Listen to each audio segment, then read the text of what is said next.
Bingo Blitz rules. If your bingo has ads in it, That's not a bingo. if it doesn't have the coolest tournaments, mini games, and the most breathtaking design, Nope, not a bingo. if your bingo moment makes you feel so excited that you just want to burst in joy and scream out loud, bingo! Sorry, so you're playing... Bingo Blitz? Now that's a bingo. Go for a world of excitement with Bingo Blitz, the #1 free bingo game. Download Bingo Blitz and play for free. Now that's a bingo. Imagine what's possible when learning doesn't get in the way of life. At Capella University, our game-changing FlexPath learning format lets you set your own deadlines so you can learn at a time and pace that works for you. It's an education you can tailor to your schedule. That means you don't have to put your life on hold to pursue your professional goals. Instead, enjoy learning your way and earn your degree without missing a beat. A different future is closer than you think with Capella University. Learn more at capella.edu.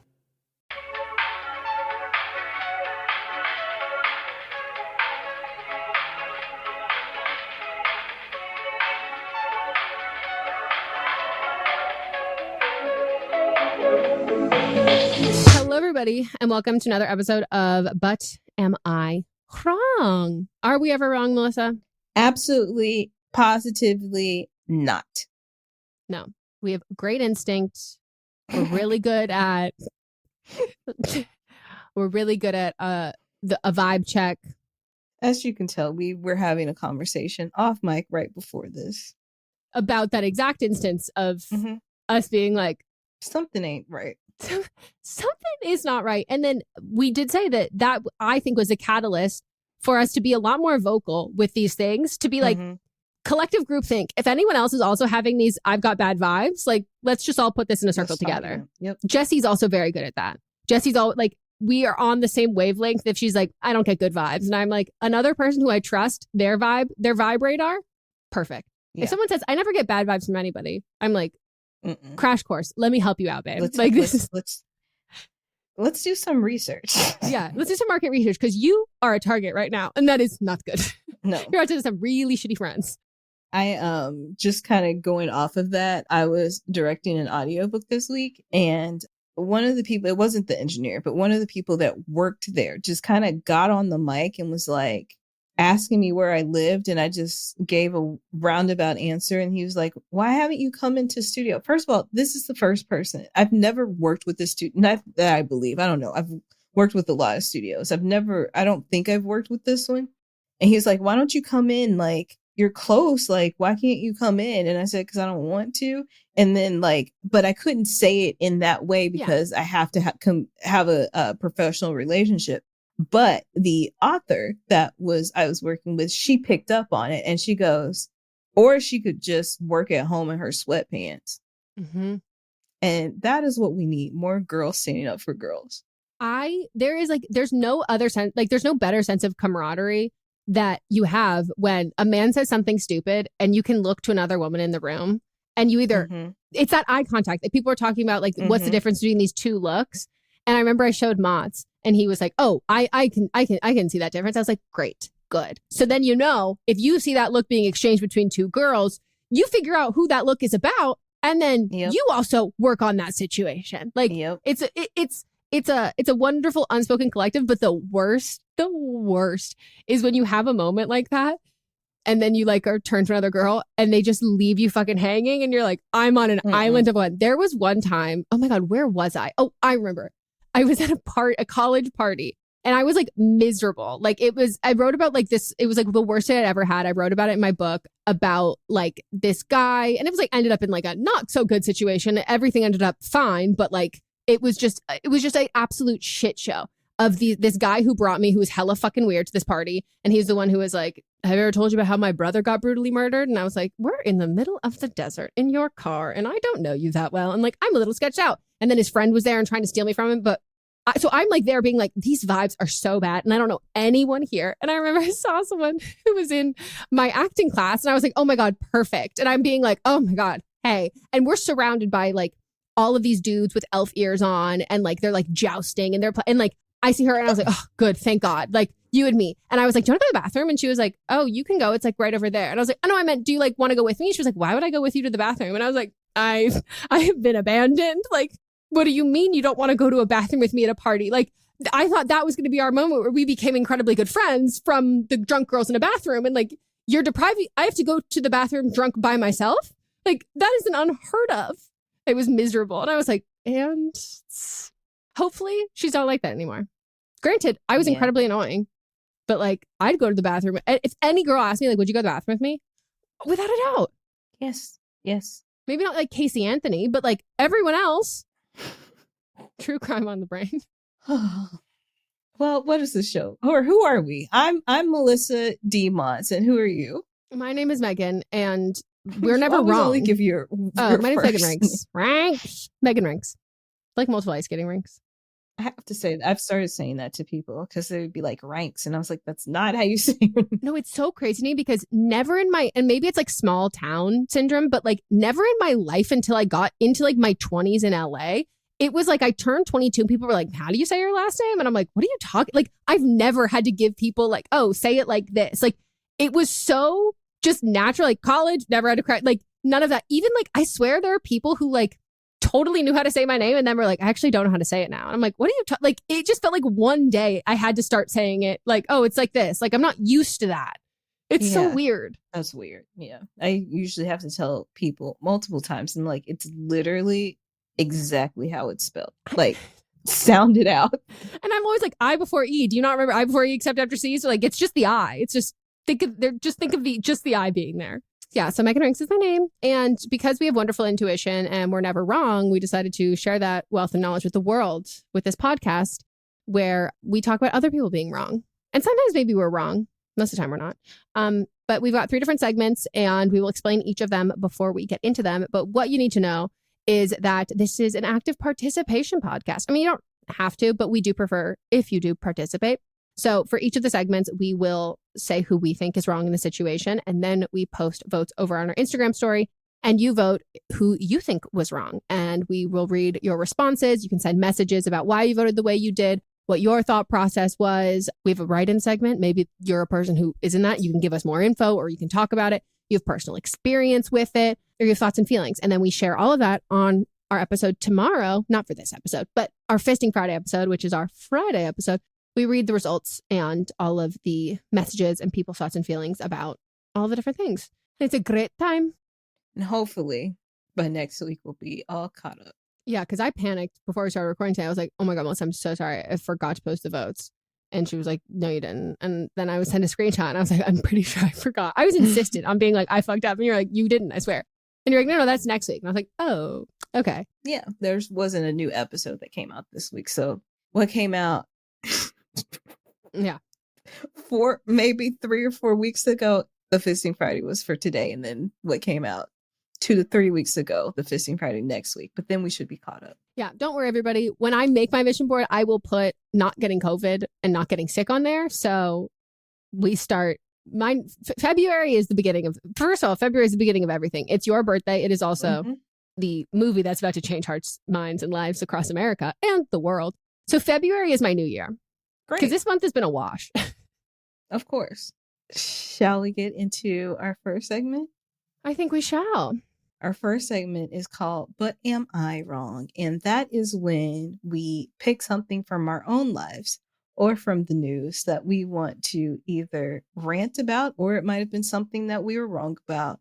And we want to present it in front of everyone. I will say that mine is a little stale because we didn't end up recording last week. So it was my wall that had been hot that week. And it's still very relevant, but it's not as hot in the news anymore, mainly because she keeps losing. And I don't know if that's a good or bad thing. I'm on the edge of my seat. America is a racist country. I about to see America Ferrera and I got so worried. Oh God, no. In America Ferrera, we trust. No, I know. But when you said she keeps losing and then you said America and I went, did she lose it? I was like, she just got nominated for an Oscar. Like America's on a high. They were about to tell me she like got, I don't know, disqualified from the Oscars or something. My heart is beating so fast right now. So is mine. That's what I thought. So I got so worried. Yes, we put our hand over our heart and pledge our allegiance to America Ferrera. Wow. Wow. Oof. I know I need to differentiate because America to me is America Ferrera. And I need to differentiate it. Like, how about I just say United States? USA. Is that better? That's fine. You can say Okay. America now that I know the context. Okay. God, I just watched her video where she like I know. was recreating for her husband, who's also in the movie. But also I was like, one person away, because she was, when you scroll through, there was somebody that I know. Okay. Now back to our regularly scheduled program. USA/America is a racist country. You know, Beyonce said, America has a problem. Dun, dun, dun, dun, dun. Anyway, never mind the fact that, you know, indigenous people were slaughtered and taken out of their homes. Some were forced to assimilate. You know, it was also built on the backs of Black people who were stolen from their homeland, our homeland, I should say. You know, and then there's also the fact like Irish people had to fight for their whiteness. So did Italians. Because like racism. Yeah, still fighting. I know that's both. I know you just found out that you are also Italian. Say it quietly in case my dead grandparents hear. You know, there's segregation, Jim Crow, Asian hate is on a high. Asian Japanese people were forced into concentration camps. Just Islamophobia, anti-Semitism, the prison system as a whole. This country is racist. Like, this is just a racist country, period. And I understand, you know, sometimes people of color assimilate for their own protection. So I'm not going to discuss Nimrata changing her name to Nikki.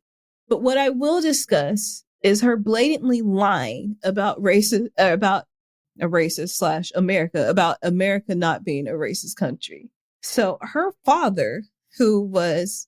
Can we have a first and last name so people know? Nikki Haley. Sorry. Nikki Haley is who I'm referring to. Her father, a brown East Asian man, he himself taught at an HBCU because he was welcomed there because he couldn't find jobs at a predominantly white institution. And in her own words, and I'm just quoting things or paraphrasing things that Nikki Haley has said in the past. We were the only Indian family in our small southern town. I was disqualified from a beauty pageant because I wasn't white or Black because they didn't know where to put me. That's one. Here's another. I was a brown girl in a Black and white world. We faced discrimination and hardship. Here's another. On September 2nd of this year, she said, Dad and I were at a local produce market. As he was putting his produce in his basket, I noticed something start to happen. The couple working at the market was getting nervous. They started whispering and they got on the phone. A few minutes later, 2 uniformed police officers showed up. In her book, Nikki Haley, Governor of South Carolina, she said, at Thanksgiving, someone had the bright idea to give me the role of Pocahontas in the school play. Did they realize I wasn't that kind of Indian? So her going around saying that America isn't racist when she's openly talked about experiencing racism. And now that she's like, I guess she keeps coming in second place or third place during the Republican primaries and keeps like really trying to get in with the party, talking about how America isn't racist. And it's just like, girl, come on now. You've talked about the discrimination you face. Can you please just shut up? Like, shut up. Can I ask if you knew that she was not?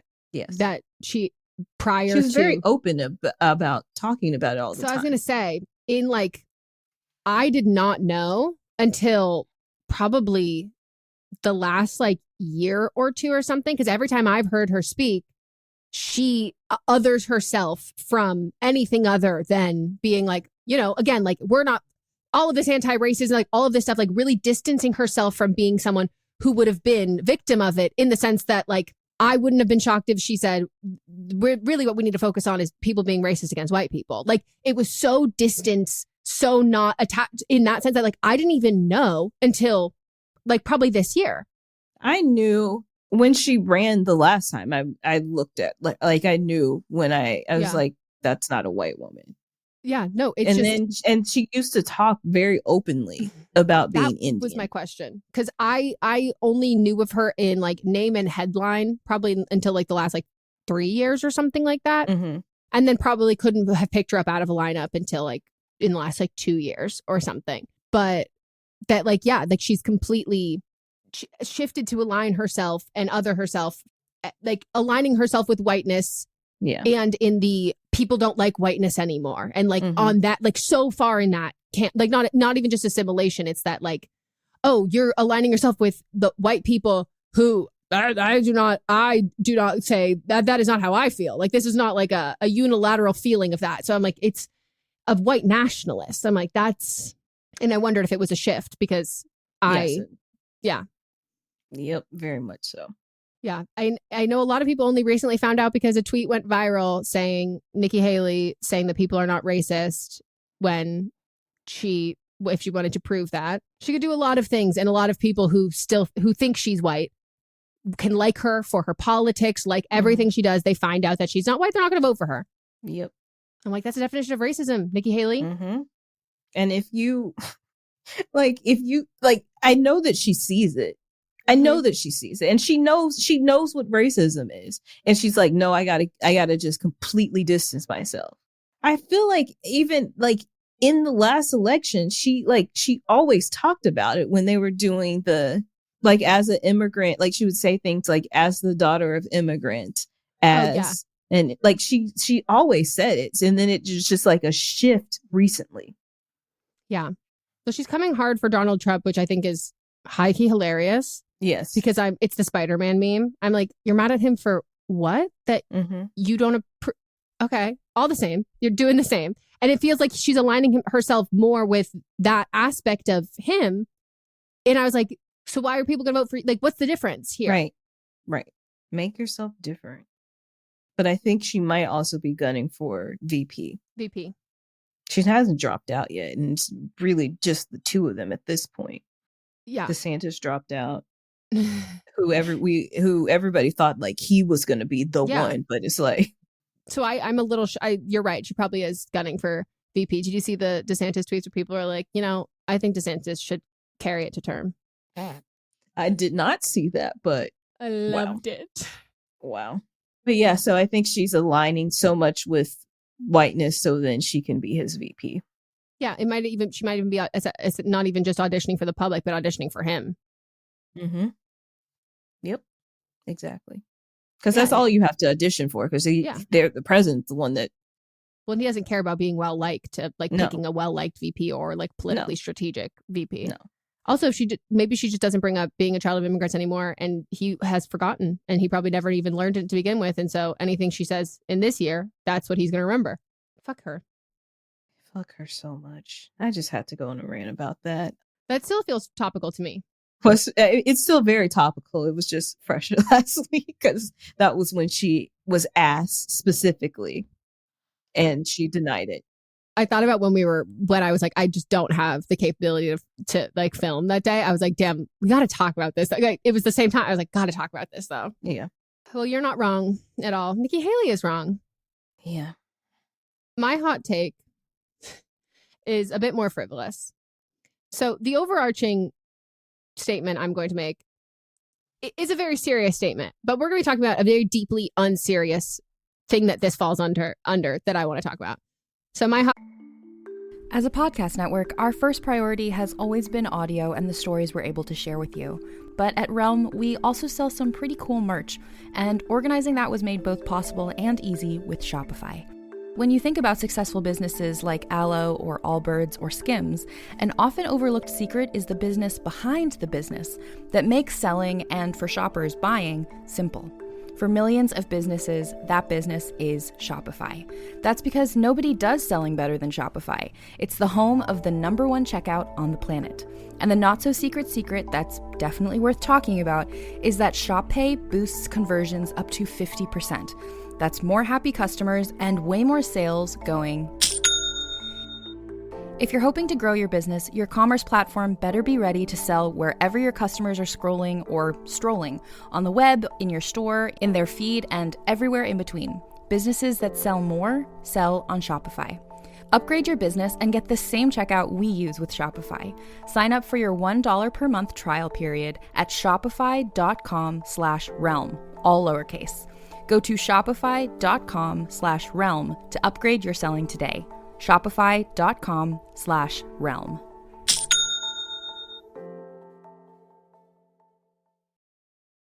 Take is a lukewarm take. Is not everything is for you.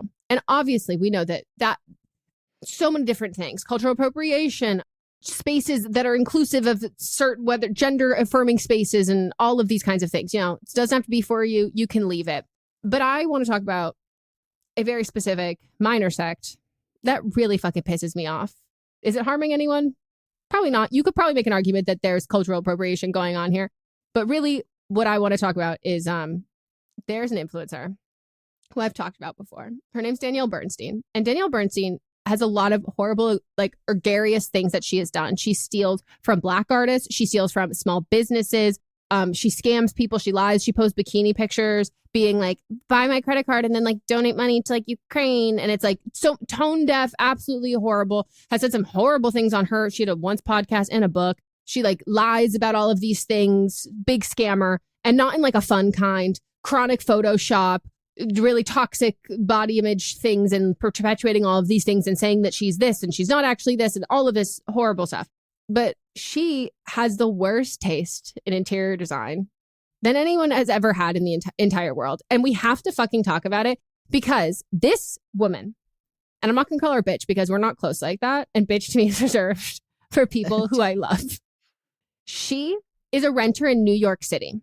She's been a hyperfixation of mine, not currently, but a while ago. And then I just started paying attention to people who have discourse about her, because she's been on Diet Prada a bunch of times for legitimately stealing. She has this whole, she started selling these over the top, really gaudy cross necklaces that she would be oh my God, inspired by my vintage finds, where she'll literally say I found this thing and I'm making my sweatshop recreate this. And she's wearing these giant crosses. And everybody's this feels a little weird, because this is not your religion. And they're making this, and I'm not someone who's oh, that's a sacred that's a sacred thing or whatever.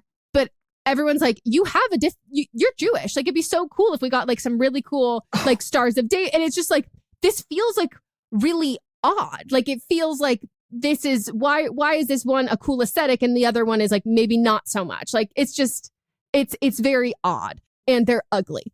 So she has been a renter in New York City. She was getting she had her old apartment. Her old apartment, huge. I want to say she was probably paying over $15,000 a month, probably even more than that. But big, big, big. You've got gorgeous floor to ceiling windows. You've got the exposed brick. You've got a big kitchen with a fucking kitchen island in New York. And she's not, I'm sure she's in Manhattan. If this is an expensive, nice building. And so she said that her building was going co-op. And so she had to move out. That allegedly was not true. It was they're still an apartment, but she was just needed to downsize and get a place smaller. So she did I think it was an Architectural Digest, but web exclusive for that one. And it was one of the worst things I've ever seen. And I was okay, thankfully this will be a phase for anyone, because I hope this doesn't become an interior design trend. And I'm not talking about what the aesthetic is until we get to the second one. She just moved to a new apartment. Same thing. Exposed brick. So the one that's from 2021 is old. Old and hideous. Okay. And then I don't mind it. Oh no, you have to see the before and after.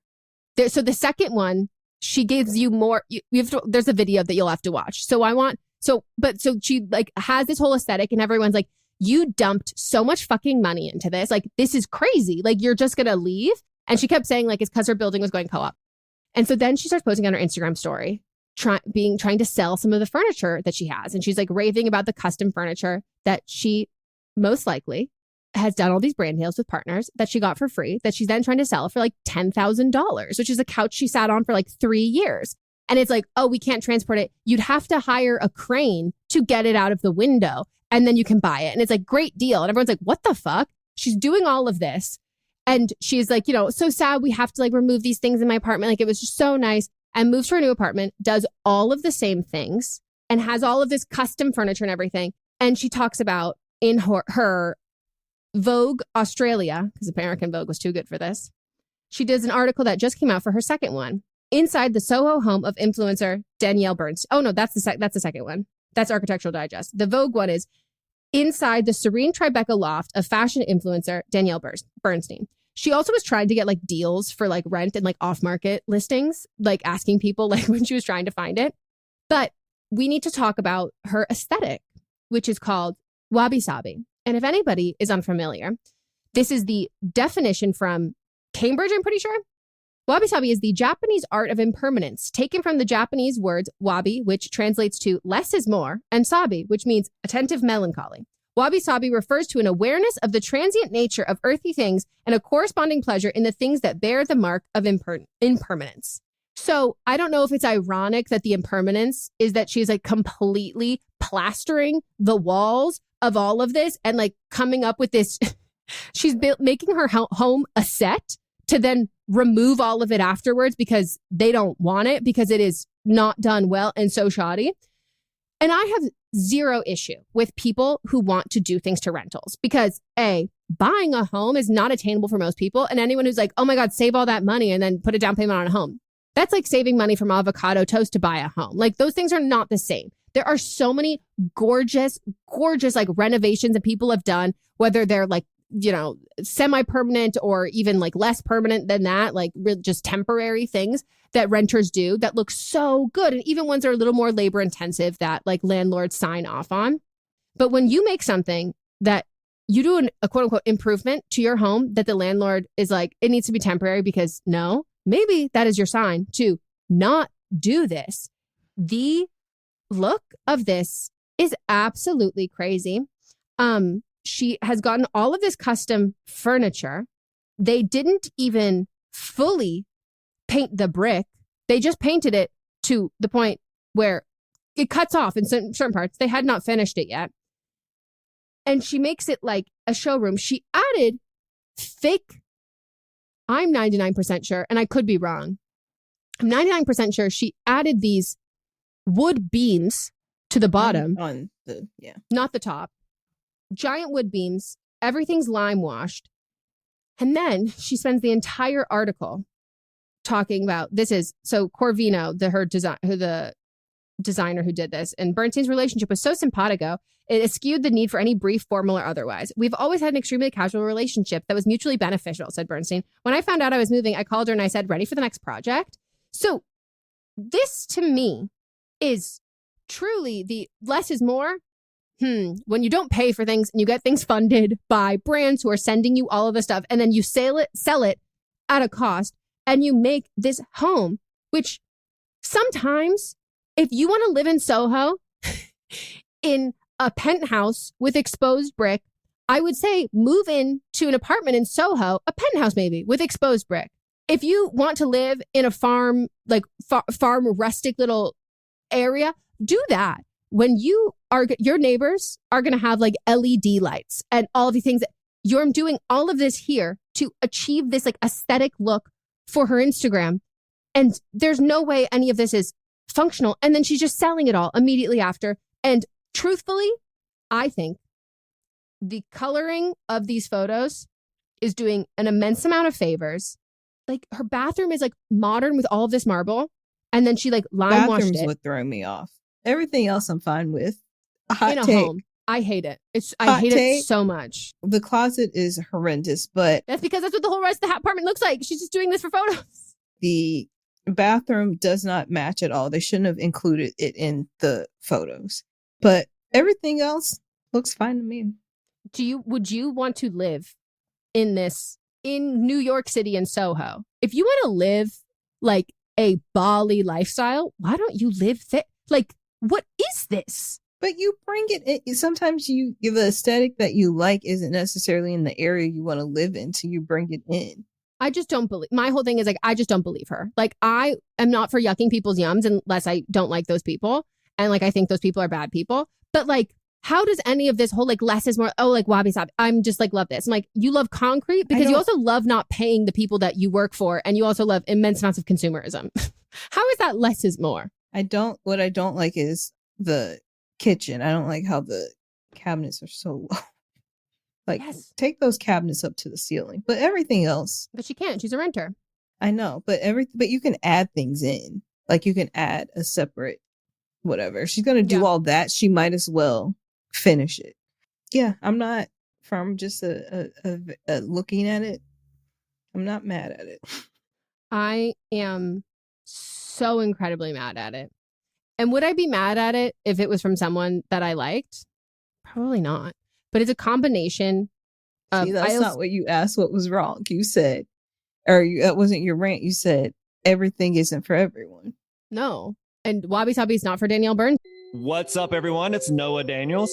Hey, y'all, I'm JJ. Hey, guys, it's Kat. And we're your hosts of the Real Hauntings podcast, where we bring on guests who share their first-hand encounter ghost stories and supernatural experiences. Now on to the trailer.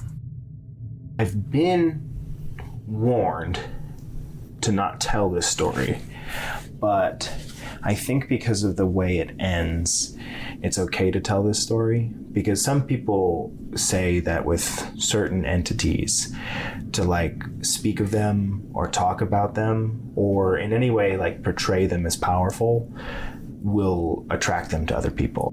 The creepiest thing about it to me is a lot of times it would wait for me to notice it. Like it would just lay its arm out like this, and then I'd be like, where is it? Where is it? And then I'd see it, and then it would just slither back. For more information on the Real Hauntings, Real Ghost Stories podcast, make sure you check out real.fm to learn more about our podcast and many other amazing podcasts. Nor is it for this apartment. That's the whole thing. I'm just like, putting all of this time, energy, and work into this when like, if you like look at the corners of like things, like it's not like very well done. Like it's just like, I'm sure that some of the furniture is nice, but like the painting, a lot of it is not well done. And I'm just also picturing the can lights, like all of the fucking fluorescent apartment lights in all of this. That like sometimes like you can be a Soho girl, be a Soho girl, be your consumerism, wearing those big cross necklaces, like fast fashion kind of a thing. But to like do this as like the whole ethos of like, I love this whole thing. I can't stand it. And I can't stand the fact that you got two different fucking write-ups about this. Because to me, I'm like, this is just another thing of her cherry picking things that she likes from other cultures and from other people and doing them in a way that she then takes onus of herself. Because even her designer, I'm like, girl, are you not mad? Because she's basically saying like she did all of, like she was the brains behind all of this. And I was like, what? But the real kicker that really like gets under my skin for all of this is based on how she talks about it and how I know things go. She talks about how she works from home in an office. And so this is an investment. And so she's writing it off for taxes. I know. No, I think she's writing off like the labor. I think she's writing off like, yeah, all of everything. Yeah. Because she then does these does these things. So it shows everything. So it's not just her office. I was going to say it's in this, like it's all a write-off. So it just makes me irate. So now we're going to take a break. And when we get back, we'll get into, but are you wrong?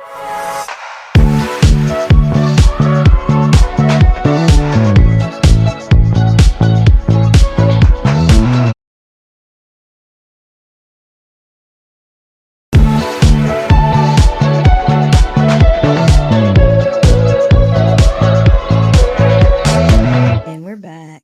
Hi.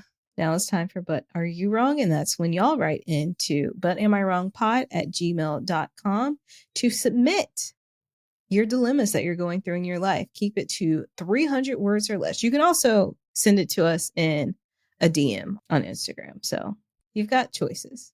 All right, here we go. First off, but am I wrong for being pissed every time my in-laws visit? I'm 25, married to my husband of 2 years, and we have a 1-year-old plus our second baby due in April. Yes, 2 under 2. Yes, we are crazy, LOL. His dad and his wife are retired and live 2.5 hours away. I'm guessing you meant like his dad's wife. Every time they want to visit, they A, do in very short notice, or B, want to get here at 8 a.m. Both of these just piss me off so bad. I've rejected them visiting multiple times because of how early they want to come, or it'll be in the middle of the week. My husband agrees they're ridiculous, but thinks it's rude of me for shutting them down so often. I offer days and times that work better, like weekends and not so damn early in the morning, but they insist on their way or the highway. Like, babes, you're retired. Why do you want to wake up at 5 a.m. and drive here so early? And as a mom, it just triggers me having guests during the week so early in the AM when we are trying to get everyone ready. We also basically have a zoo, 2 dogs and 3 cats. Am I wrong for being pissed that they are coming tomorrow, a Thursday at 8 a.m. just because, despite me offering other times and dates? I will add my husband is a people pleaser and I am not, so I know that plays a part. Absolutely, you aren't wrong. Like, people should not be coming to your house at any old time, willy-nilly during the day, week, or, if you haven't just like outright invited them. But I understand, like, it should be a question like, hey, can we come? Blah, blah, blah. Not we're going to be there at 8 a.m. As far as them being retired, I know a lot of retired folks do rise very early just because they don't have anything else to do, or their hobbies start very early. So I know my grandparents, when we would go stay with them in the summer, my dad's parents, they'd be up like 4 o'clock in the morning. But they would also go to bed at like 7. Okay, fair. So this is just rude. It's just disrespectful. I truly don't. Well, I can't understand, because some parents just treat their children like they're still actually children and not adults that have children. And they expect their children to do whatever they say because we're the parents. No, that's not how things work. We have our own thing going on around here. Also, you being pregnant too. Yeah. You need your sleep. This upsets me. This upsets me too. And the fact that it's like still going on, because he's not squashing it from the root of it. He's making it being like your reaction to this, like, well, let's not be rude. That's a problem, as opposed to being like, hey, by the way, this is rude parents, what you're doing. Stop this habit. So then she doesn't have to say no, because he's not stopping the root cause of this. Yeah. My question is, do you guys work? Because like 8 a.m. on a Thursday, like, do both of you work from home? Does one of you work and one of you work from home? Because if you either work from home or you do not work out of the house and he does, what are they going to do at 8 a.m. on a Thursday? Is he entertaining them? Like, is he entertaining them on a work day is my question. They're going to have breakfast. They're going to turn on the TV. They're going to watch the Today Show or Good Morning America. And then they're going to watch The Price is Right. And then the soap operas. And then they're going to pet the dog and then have lunch. And then they're going to leave. And that's what I'm like, is he taking time off of work on this like Thursday? Are you taking time? Like, what is this? Like, because to me, I'm like, this is so inconvenient for both of you. Why is he not realizing that this is also inconvenient for him? Is it because he does not actually inconvenience himself in this aspect of it? Like, to me, saying like, oh, no, this doesn't work is so much less stressful than being like rearranging my workday and having to take half of a day off to do all of this stuff. I'm like, so to me, I'm like, that's not as stressful. Like, so what is he doing when they come? Like, what is he doing that is like, it is better to do it than to tell them not to come come them at a different time? He needs to put his foot down. This is his problem. Like, it's all y'all's problem, but it's his problem to solve. Yeah, I think it's rude to invite yourself. I don't think it's rude for like friends to necessarily invite themselves over in a sense of like, oh my God, can I come over? Like, let's do like something fun. But it's still asking a question. Can I come over? But I think it is different when it is parents or in-laws or anything like that, because the standard of quality we have for the cleanliness of our homes is different when our close friends are coming over, and the hosting expectations are wildly different. And when it's not even your own family, like if the house is messy, do his parents think that looks poorly on him or you?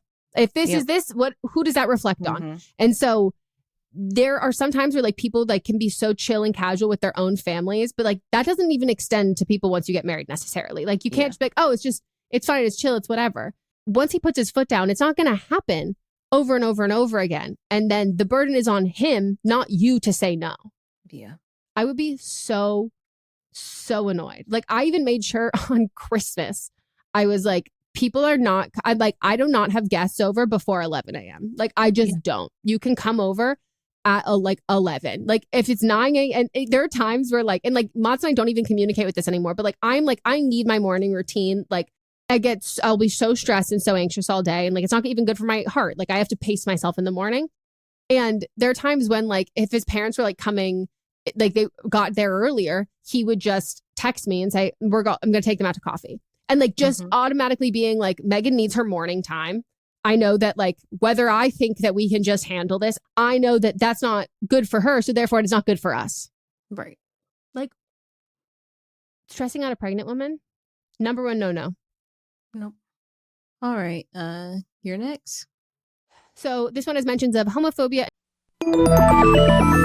With something like 5 million podcasts, finding a really good one can take a ton of time. So let me recommend one. It's called Something You Should Know. I'm the host, Mike Carruthers, and in each episode, we discuss topics that can be really helpful, like how to read people better, the psychology of crowds, or fun things like the story of Legos, or why you probably wouldn't be here if it weren't for horses. Something You Should Know is the name of it, wherever you get your podcasts. And toxic masculinity, and they note will be replacing the F slur with the word phalange. And I want you to know, as I was reading this, I'm like, what fucking word is that? Not what they replaced it with. I knew that. But I was like, is that how you spell phalange? I had no idea. PH, who would have guessed? So I, a queer non-binary human, went to a friend's miss party. Sometime later on, the topic of nails came up. My friends and I were showing off our nails, and one of my friends said, I always bring my boyfriend with me, but when I ask him if he wants to get a pedicure, he always screams, that's gay. Which, in the year 2023, yelling that's gay, I'm like, she did. Unfortunately, I think she might be dating a middle schooler from 2000. So that's my commentary. Then we hear one of the guys screaming from the kitchen, yeah, it is gay. Like, I'm a man. I need to look like one. And all the men laughed and agreed. First, why even say that when a literal queer person is in the same place as you? So I got up, I went to the kitchen and screamed out loud, yeah, it's gay. Like, you got to be a real phalange to get your nails done. All the men shut up and shocked when I said that, and also scared. One of them said, yo, you can't be saying that. It's offensive. Are you fucking kidding me? A straight man telling me I can't say phalange. And I reminded him saying, but didn't you just say that getting your fucking nails done is gay? Ain't that what I fucking heard in the other room? Are you, a straight man, telling me, an actual phalange, that I can't say the word that you straight bitches have been calling me in my community? Fucking make it make sense. Now all of the men that were in the party are afraid of me, as they should. And the girl said what I did was amazing, but I should be less scary. I don't think I'm wrong for scaring men. P.S. I've never heard them say anything homophobic until that night. P.P.S. Some of the men are single now. That final P.P.S. was my next question. Yeah. So I feel like you did your job. There's nothing wrong about anything in this situation. You called out toxic masculinity. You called out homophobia. And some of the other people dumped their partners. You did a great job. No notes. No notes. Absolutely no notes. I would hope that any man who laughed or just participated and didn't say anything, and clearly no one else said anything to be like, hey, let's not, no. They should all be single. Like, that to me is like, I can't even wrap my head around, because to me, I'm like, that's not a first time thing. And also I would ask you, like, that friend you had that said, oh, he always brings up like, but it's gay. I'd be like, I'm sorry, is this your not so subtle way of telling me that your boyfriend's homophobic and I'm just hearing about it for the first time and we're just talking about it in like funny hee conversation? Also, this is like washing your ass is gay. And it's like, you know what's not gay? Like dirty, scraggly fingernails and poop covered buttholes. Like, that's straight. Stop. Anyway. Nasty. You're not wrong. Fuck these people. You're not wrong. Be more scary. Make it so all of those people are single now. Yes. I need you next time. Take it up a notch. And I need those, man. I need piss soaked pants. I need them to be cowering in their Sperry's, because they're not wearing boots. They're in Sperry's. They may be wearing. Well, maybe they're wearing socks, because maybe like not wearing socks is, or are socks gay or are socks not gay? Also, the selective outrage. Yeah. Good job. Great job. All right. We're going to take another break. And when we get back, we'll be on to our next segment called But Are They?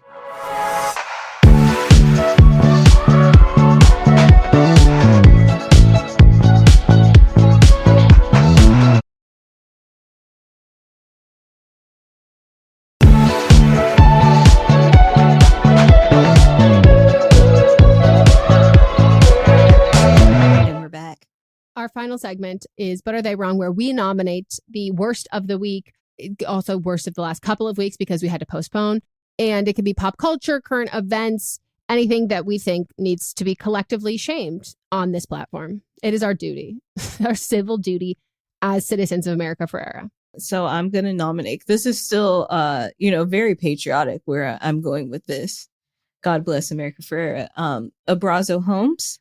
So it is a design firm, and people were perusing Zillow, seeing the homes that they posted, and they were like looking in Albuquerque where these homes are listed. And they came upon some interesting names for these homes. First, I'd like to bring up an Adobe style ranch house that was called the Harriet Tubman. And this is an exact quote on the description of this home. I'm not ready. Hold on. I'm actually so, this is so crazy. Okay. Just like Harriet Tubman, the icon of American courage and freedom, this home stands out amongst the crowd. The ready-to-build Harriet floor plan, with its distinct elevation features, an entertainer's kitchen with a bar top between the kitchen and the great room.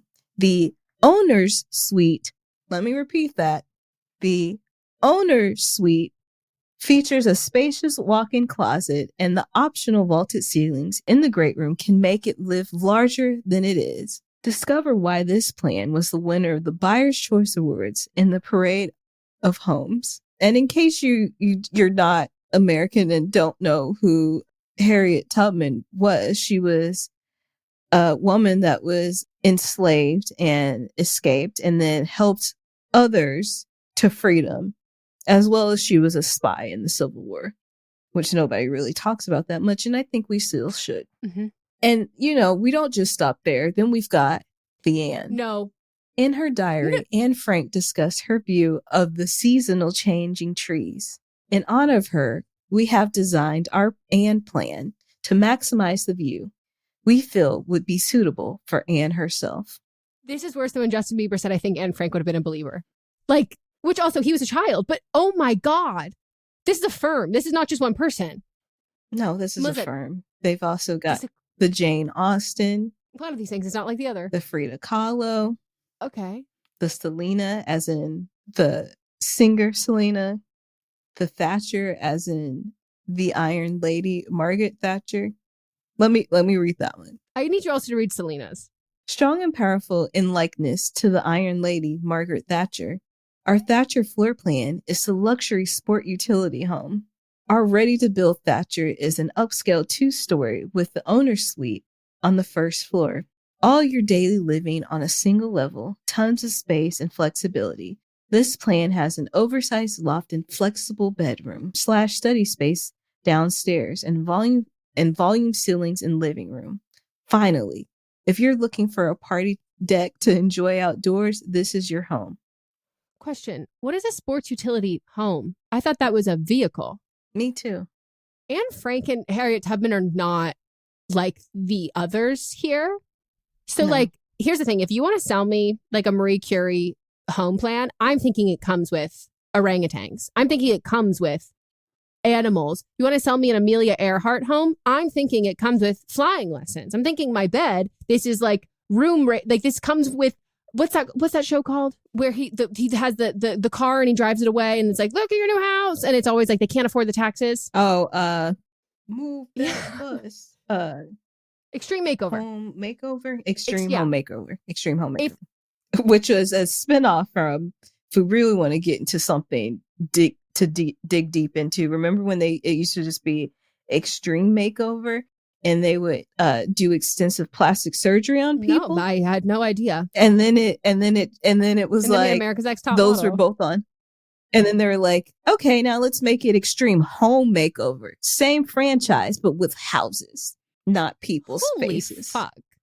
That's crazy. But to me, I'm thinking if you've a special interest historical figure, a themed bedroom for a child who loves that. Totally. But do you know what's mass marketable?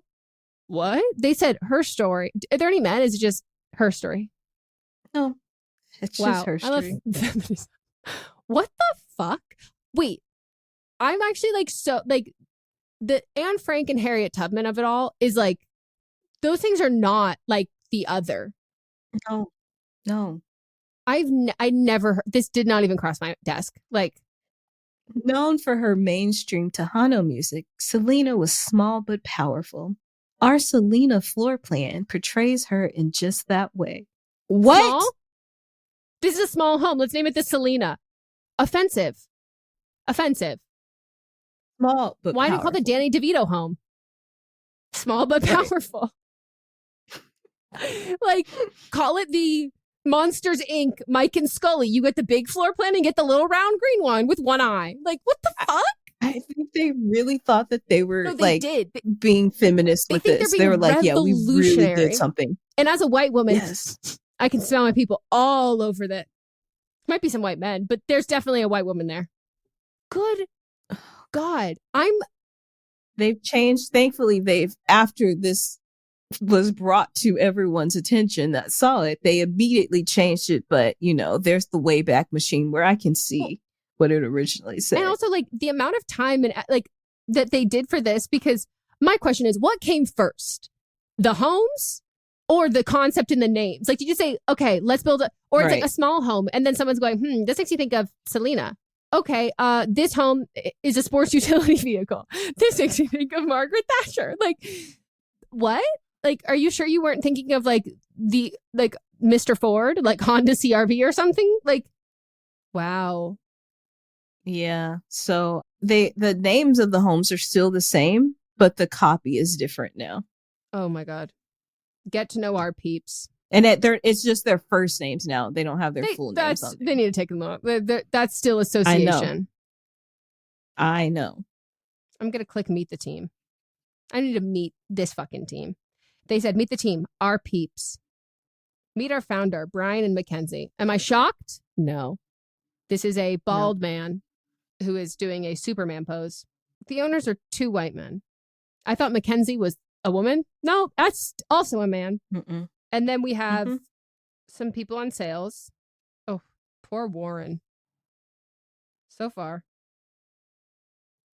we've got Warren, Daniel, and maybe there are only a few people who are not white who had to show up to work one day and go, I'm sorry, what are we doing?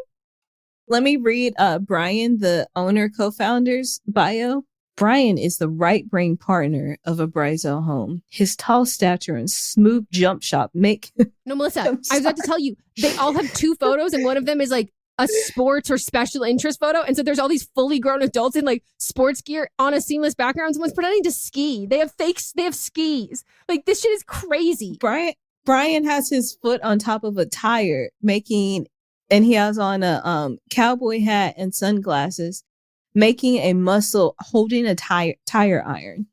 His tall stature and smooth jump shot make him hard to defend on the basketball court. He is also clutch from the charity stripe. Just asking. Although he is only the second fastest driver at Abrazo Homes, he is by far the fastest on a pair of skis. If you're not first, you're last. Oh, and he knows a thing or two about building homes. Who wrote their copy? Who was the copy person? I want you to... Probably Brian. So Edwina, the staff accountant, everybody has all their sports. Edwina has a feather boa, and her bio is Taos born, family of 10 raised. This dancing diva has red chili running through her veins. Hand her a mic on Abrazo karaoke night, and she'll hit you with her best shot. She's not the analyst this team wants, but she's the analyst this team needs. So they don't want her there? And you know who might be writing all of this? I hate to put the blame at the person at the very, very bottom of this list who happens to be a woman, but it's just because of her job description. Marketing. She is the chaos coordinator. That is her that's not even her bio. It just says marketing. They have a chief storyteller. The man gets to be a chief storyteller. The woman is a chaos coordinator. Jesus Christ. And there's someone who literally is powerlifting in this fucking photo. Oh my God. Someone's zip lining. Someone else is on like a little hoverboard. Someone's a DJ. Well, Kevin just showed up in the clothes that he was going to wear anyway. Like, it's the same clothes in his first picture, and he's just holding a football. So Kevin wasn't for this. Yeah, no. I don't think they let Daniel bring a gun because he's just pretending like he's pretending like he's he wanted shooting a to camera. bring his gun. And see. I don't think they let him bring his gun. I'm unwell. Mm-hmm. They seem to be doing a lot of things on their website and maybe not so many houses that have been built. Thank you for bringing that to my attention. You're welcome. So I would like to nominate a Colorado, sorry, that was hard for me to say, a Colorado pastor named Eli Regalado and his wife. But his wife is not named in this article, which I say, good for you, girl. He has been accused of pocketing $1.3 million in crypto scheme, saying the Lord told us to. So he's a pastor for an online church, and he made a video statement after he'd been accused saying that the Lord had told him to do it. And they marketed their own cryptocurrency, INDX coin, to Christian communities in Denver, saying that God told him people would become wealthy if they invested. So said the Colorado Division of Securities, which, okay. So they raised nearly $3.2 million, and $1.3 million of that went directly to themselves and was used for their own personal benefit.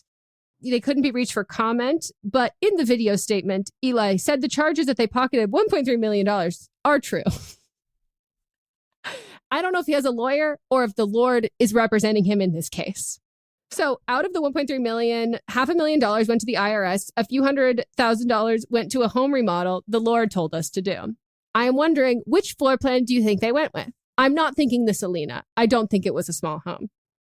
No, I think they went for the Coco. Because it's the biggest one. So the couple also allegedly spent their investors' funds on a Range Rover, luxury handbags, jewelry, an au pair, which you know is underpaid, boat rentals, and snowmobile adventures, according to the complaint. They were charged with violating the anti-fraud provisions under the Colorado Securities Act. And they filed civil fraud charges after people like went to like the state being like, hey, we invested and lost a bunch of money on this. And like, I don't think it's totally kosher. It's kind of a little sus. So they said that he had like promised it like of wealth, and he sold them all this like worthless cryptocurrency. And he claimed that it was low risk. He promoted as low risk, high profit investment. And it was just like he completely misrepresented what the actual thing was. The cryptocurrency is only available in like a certain like wealth exchange thing. And so they can't shut it down. So it can't even be like sold anywhere. Like it was just I don't know what they call like the circular business thing where it all ends up being back to your pocket. Mm-hmm. We took God at his word and sold a crypto. First of all, I'm like blaming God. Like, damn. We took God at his word and sold a cryptocurrency with no clear exit, he said in his video on Friday. What we're believing for still is that God is going to do a miracle. God is going to work a miracle in the financial sector. In the comments of the video, dozens of people continue to reassure him, saying God will turn the situation around. He also served a prison sentence before for boosting cars, but then he became a pastor.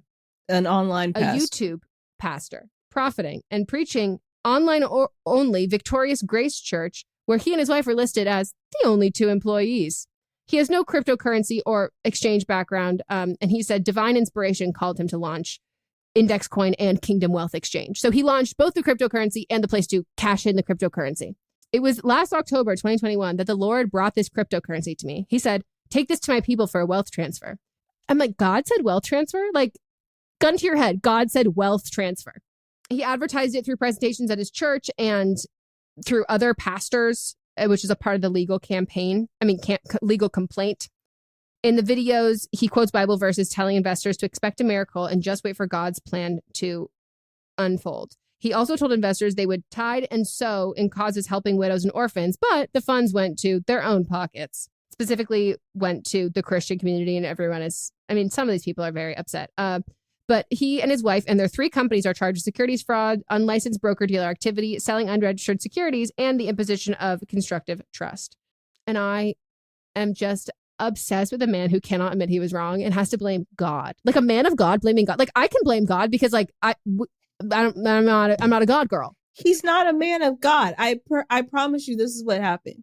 He went to jail and told them that he found God so he could get out early. So then he's like, okay, I can see that this is how I can continue to scam people. getting a building too much investment, even though you can completely write it off on your taxes because it's a church. So he's like, let me do this online. Crypto is a thing, which crypto is a scam in itself. Like smart, but not smart enough. He got like real close. Like there's a point where you have to just dip out and you get too greedy. Like got too greedy. If you would have just stopped, dipped out, stayed low key, not like hiring an au pair and doing all these other things, you would have been fine. But you get too greedy and you get consumed with power. I'm waiting for him to start his own cult because I'm like, that's the next step. It's like, actually, I'm God. Essentially, that's what he did, though, because what is this church? What denomination is Christian? He's not a Christian. That's not a denomination? That was no. Oh, like Presbyterian. And then there's yes, that's a denomination under Christianity. No, he's definitely not Catholic because no one would buy this. There's not enough guilt here. No. I feel like he probably didn't. He did non-denominational because they that only brings reference the most Christian. people in. Yeah. So that just brings as many people in as possible. So my thing is that, like, I agree. This is not a man of God. Oh my God, this is so funny. The website, I just got a warning. Your connection is not private. Attackers might be trying to steal your information from this website. Yes. That they have a Facebook page. That like anyone who is commenting like, it's all going to be fine. I'm like, are these real? These are also real people who are also thinking that they're Christian. I mean, which they very well might be, and they don't understand what happened because they got scammed. That's the thing, is like you can easily prey upon people that are looking for something. These people were looking for a church home. Yeah, but you can also do this legally. Like, you want to talk about like mega churches and how much money they pocket, like a Hillsong and like private plans. Yes. Like, you can do all of this, not pay taxes, and do it by the book. Minute. Yeah. But that takes a minute. They wanted the money fast. And the craziest part to me is that this is in Colorado. I need to ask Mott's about it. I'm like, what area of Colorado is this man in? And also, his last prison sentence before this was for boosting cars.